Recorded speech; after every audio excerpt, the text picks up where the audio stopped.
Hello, you are welcome to the second lesson of scaffolding. My name is Habineza Michel. Here with Habimani Gabriel Devot. We are both trainers at Revenue Activity School. In the previous video, we saw some preliminary works. Let's now proceed with assembling the tower sides. Enjoy the lesson. Hello everyone, I'm Carpentry, a carpentry trainer at Revenue Activity School. Today I will come you to the second session of making wooden scaffolding. The objective of this session is that at the end of this video, you will be able to select and prepare in a proper way the materials to be used. Secondly, is that you will be able to assemble in a proper way the tower sides. I encourage you to follow attentively and record the steps so that later on it may help you. After the determination and the calculation of required timbers, the next is selection. As you know, scaffolding might be made out of metal or timber. That's why for us we are going to use timbers, we are carpenters. In the selection of timber, there are things to take into consideration. Of course, the first thing is dimensions. Based on the wood catalog prepared, then we have to use this wood catalog by checking the dimensions of our timbers. Next thing is to check the quality of the timbers. The timbers that we have to select have to be out of splits or knots, as our scaffolding is too tall, or the tower is too tall. Then you have to select timbers, provided that the scaffolding is strong and will carry much weight. While selecting, we will need a hydrometer for checking moisture content. Of course, we need lower percentage of moisture content. But to know the dimensions that we have on the timbers, we'll use folding ruler or tape measure.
We have selected our materials, means our timbers, and we are now at the workshop where we are going to prepare them.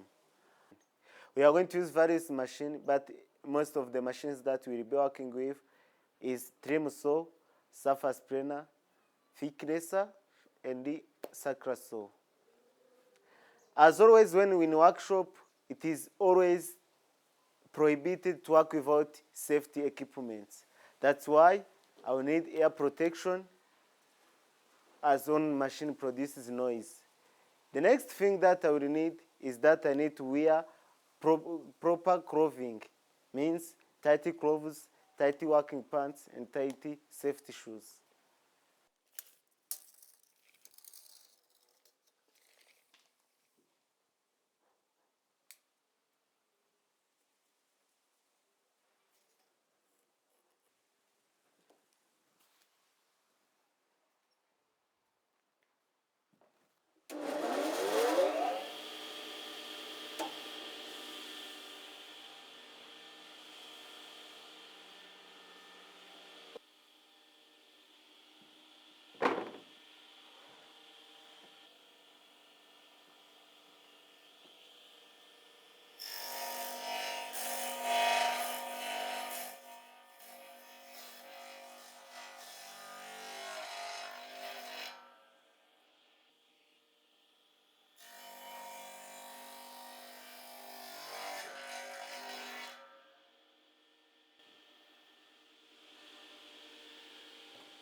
As we have the pieces prepared from the machines, and now we could immediately connect the tower sides together.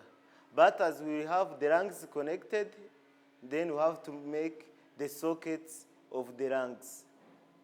What we are going to do, we are going to use different tools, means we are going to use marking tools. I will need folding ruler and pencils to mark. Apart of that, I will need a set square for marking just the edges. If I'm done by marking, as I will use router, I have produced a jig to help me to cut out the sockets. But of course, this will go with this router. I will use hand router, but apart of hand router, you can use a hand saw and chisels. You can use a jigsaw and you cut them out. The next thing that we will need to clamp our pieces together. Means we will need really the clamps to be used. As we are having the drawing and it is well prepared, it will be easier for us to mark the sockets to be cut out. What we have to do, we have to compress or to put together or to clamp together all our parts, means all our side legs, so that the sockets will be really on the same level. Otherwise, if they are on different level, our scaffolding will not stand in proper way. What I do, I have to check with my square if all pieces are on the same level. If I find them on the same level, then I need to clamp them.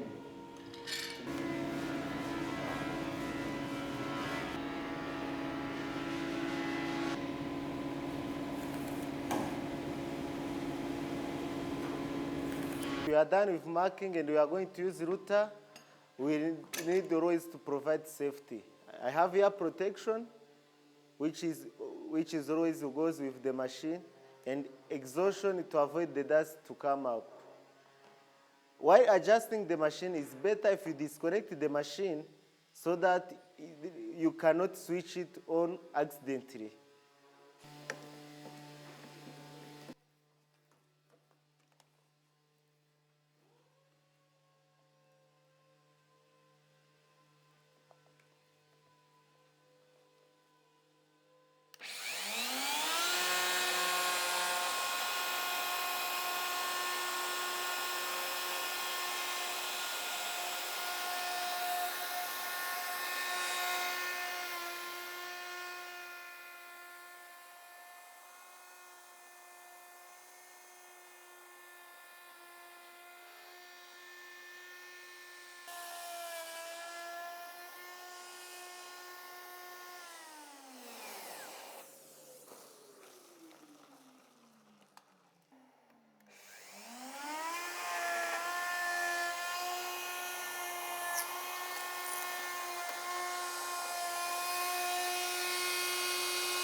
While assembling our tower, we need to use butt joint strengthened by bolts and nuts, as our scaffolding is just removable. It will not be fixed. If we need to move it on another side, then we have to take pieces by pieces. I will use a drilling bit, as the bolts can be fixed in. Means I will also need a power driller while fixing. Apart of that, I will be needing folding ruler and a marking pen as to mark the dimensions as they are on the drawing.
Now this is how our cross braces will be fitting like. Then we need to fix to the sides so that then we can check.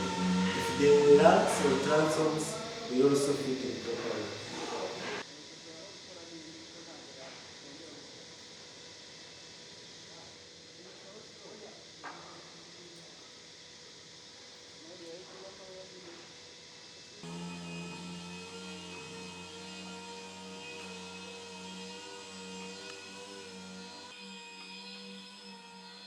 Hope you enjoyed the lesson.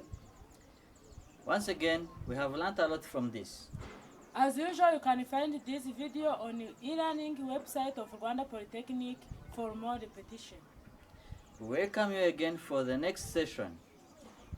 Until then, stay safe and Goodbye. goodbye.